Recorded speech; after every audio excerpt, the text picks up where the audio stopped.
This video is sponsored by me and you. Find out more at the end. Picture this. You are a Muslim and you walk out of your mosque to find a man ripping the Quran apart, just shredding it page by page, bit by bit, till it's nothing but a pile of rubbish on the ground. He might even set it on fire to drive the point home. You don't even know this guy, but you already know that you do not like him. It doesn't really matter what his goals or his message are. He could be saying things that you agree with, but your knee-jerk reaction is to hate him and everything that he stands for, because he is desecrating something that you value and identify with, something that you believe is somehow connected to God himself. You might even be a bit scared, maybe horrified, to see a Quran being disrespected, when you were taught to respect it so much that you can't even put it on the floor. Even though I don't believe in Islam anymore, I know what it's like to believe, and that helps me empathize with theists. So keep all of that in mind as I say the following. If you feel a slew of negative emotions when someone disrespects your religion or your holy book, good. Hold on to that feeling, and trust me, I'm going somewhere with this. My name is Apostate, and as the name implies, I'm an ex-Muslim, and I make videos discussing Islam critically. If you're familiar with my content at all, you know that I don't enjoy agitating people, and I don't relish in anyone's suffering, even if they relish in mine. So why would I think that this making a Muslim angry is a good thing? One of my goals on this channel is to help Muslims see themselves and their beliefs from an outsider's perspective. This goes hand in hand with having empathy for non-believers, which, if I'm being honest, is severely lacking among Muslims. And that's by design. Because as a Muslim, you're supposed to believe that Allah is fair and just. So if Allah condemns kuffar to eternal torture, they must deserve it. If Muhammad or any of the prophets did anything harmful to non-Muslims, they must have deserved it too, because they chose to be kuffar. This isn't unique to Islam, by the way.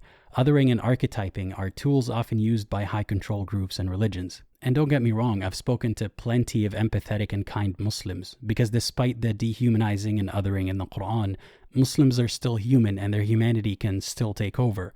But when it comes to matters of theology, Islam dulls a believer's empathy for the kuffar. There's even a verse in the Quran that says that believers will be watching comfortably on the Day of Judgment, laughing at the kuffar being tortured because they started it. So to put it bluntly, it's been a struggle to find ways to get Muslims to empathize with disbelievers, and to get them to see how unfair it would be to expect a disbeliever to join Islam or be tortured forever.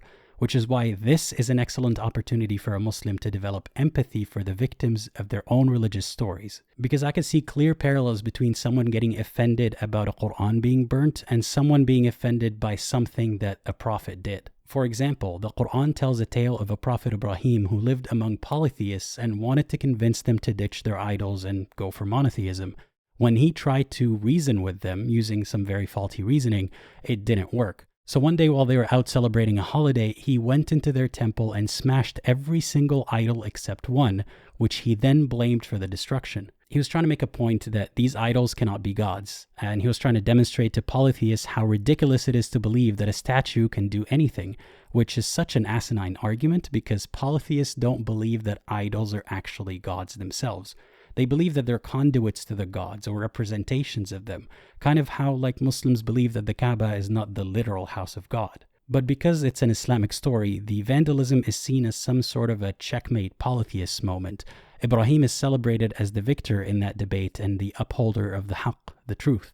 But imagine, dear Muslim, if a man walked into your mosque and tore up all the copies of the Quran that belonged to the community, not even his own copy, how receptive would you be to his message?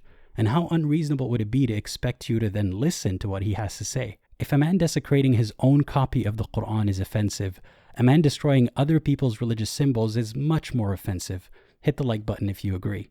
And since Allah didn't protect the Quran from being desecrated time and time again, would it be fair to conclude that Allah is not real?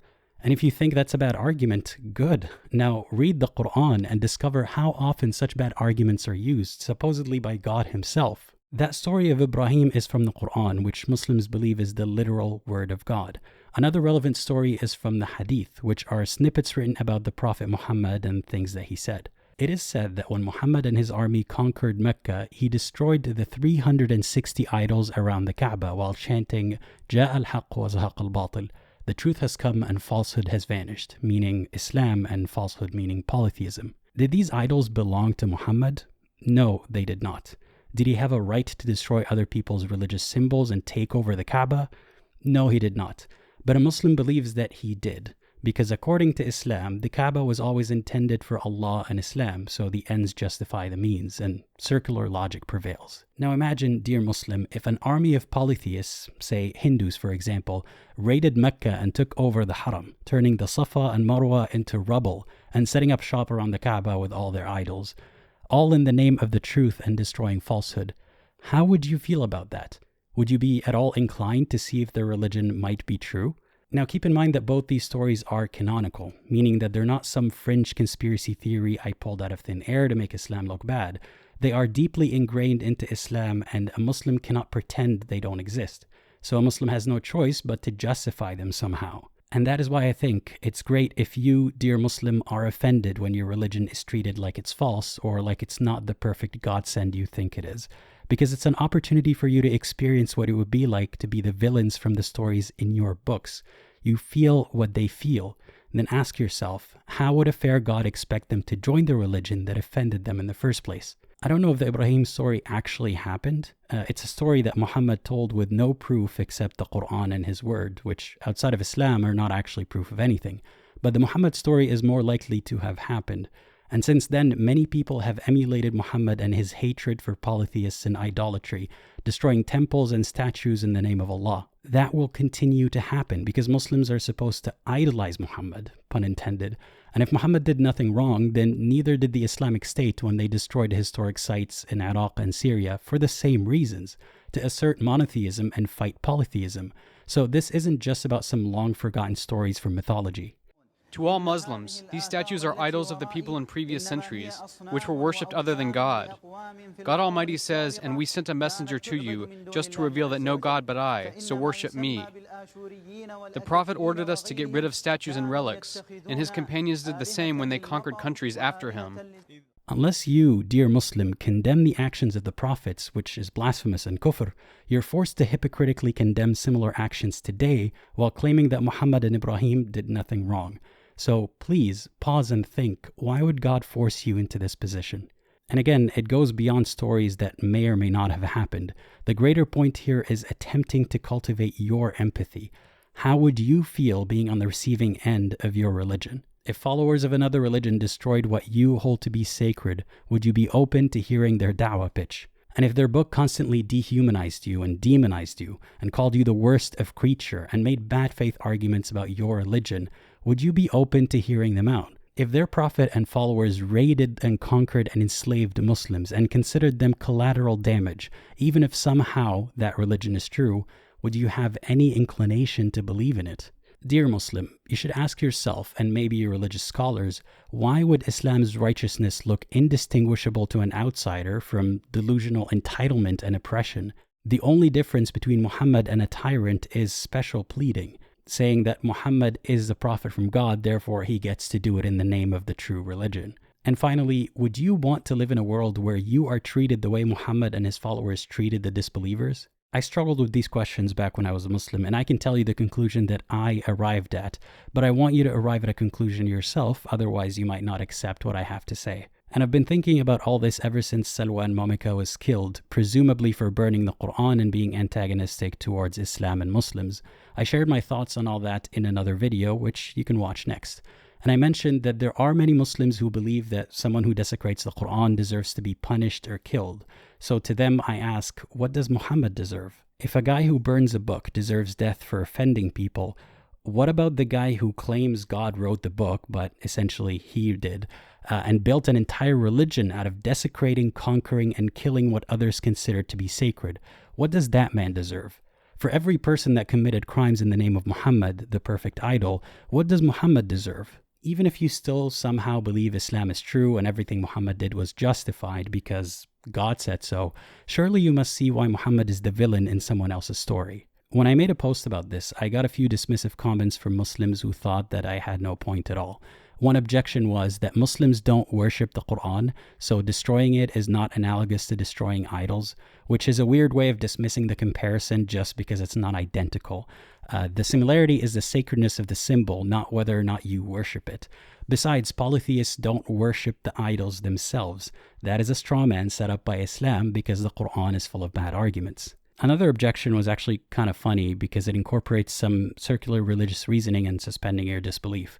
According to the story, the polytheists punished Ibrahim by throwing him into a fire, and the fire didn't consume him because of God's intervention, so that should have been proof that he really is a prophet and therefore his actions were justified. So the polytheists had nothing to object to because they saw proof that he was a prophet. I know that this is just a story, but let's play along for a second.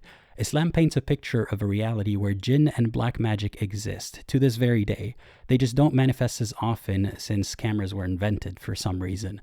But back then, that stuff would happen all the time. So if we suspend our disbelief and pretend that black magic and jinn are real, and pretend that we're a bystander watching Ibrahim not burning in the fire, how can we know that it was God that intervened and it wasn't jinn or black magic or some other unknown force? Also, when Muhammad destroyed the idols and pillaged and conquered, he unfortunately was not thrown into a fire. If he did, maybe this religion would have ended back then. And confusingly, the Quran says that he had no miracles, unlike the other prophets, but some hadiths claim that he did have miracles. Either way, from a third-party observer's point of view, Muhammad did inhumane things, and there is no proof that God sanctioned any of it for the greater good. So to wrap up, I don't enjoy offending people, and I do my best to take feelings into consideration, but I won't censor myself to avoid offending anyone. If you clicked on this video expecting some rant about how Muslims deserve to be angry because the Quran is a hateful book, I'm sorry into tricking you into watching, but unfortunately that's what gets the views. Most people want a simple message delivered with a lot of righteous indignation, but that's not me. I want to help you think about every topic from multiple perspectives, including my own. Though I did say that it's good that Muslims are offended, it's not because I enjoy their suffering, but because I hope it'll help them think outside the box. If you feel offended, imagine what it would feel like to be on the receiving end of Islam. There are plenty of Muslims that enjoy being as offensive as possible to the enemies of Islam, and unfortunately, some critics of Islam really enjoy offending them back and getting an emotionally charged reaction. They get stuck in this tit-for-tat mentality till it consumes them whole. I don't want you to get stuck in that cycle, dear viewer, whether you're a Muslim, ex-Muslim, or never Muslim. My goal is to help you think critically and think for yourself. If this video happens to reach a large Muslim audience, welcome to the channel.